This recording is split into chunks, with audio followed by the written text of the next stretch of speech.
Salut à tous, découvrons ensemble le logiciel Gesco. Le logiciel Gesco a 4 fenêtres, toutes sécurisées. Nous sommes au niveau de fenêtre administrateur. Il y a possibilité d'imprimer les listes, les CIS, les relevés de notes, les différentes statistiques, et les billets de sortie, les CIS, possibilité d'organiser des examens blancs, saisir des absences, ainsi de suite. Il y a les archives où il y a les bulletins des années antérieures. Il y a la possibilité de sauvegarder les données de votre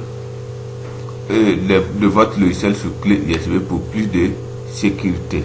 Possibilité d'intégrer le logo de l'étalement, de casier pour les CIS, possibilité d'intégrer la signature du chef d'étalement pour une signature automatique sur les bulletins.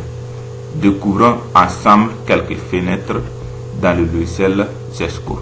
Nous sommes au niveau de la fenêtre saisie de notes, suivi de choisir la classe, sélectionner la matière et insérer le code confidentiel du professeur pour être autorisé à saisir les notes.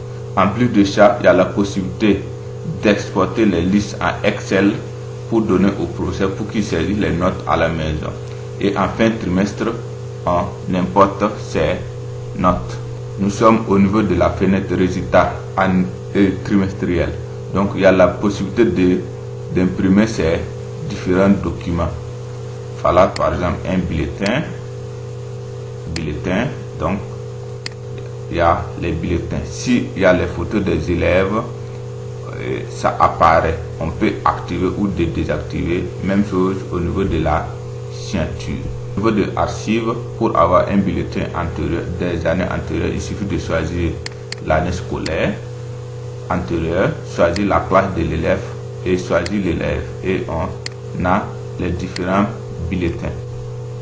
Au niveau de résultats annuels, il y a les propositions de passage, de redoublement, d'exclusion, les résultats scolaires, possibilité de racheter automatiquement les élèves, possibilité d'exporter les listes, les différents résultats en Excel pour une manipulation spécifique. Nous sommes au niveau de la fenêtre intendance. Il y a la possibilité de saisir les paiements des élèves, les convocations personnalisées, les cahiers journal de caisse, avoir la situation de paiement par semaine, par mois, ainsi de suite. Les contrôles de paiement, les contacts des différents élèves, les différentes listes, les convocations, le cahier journal de caisse.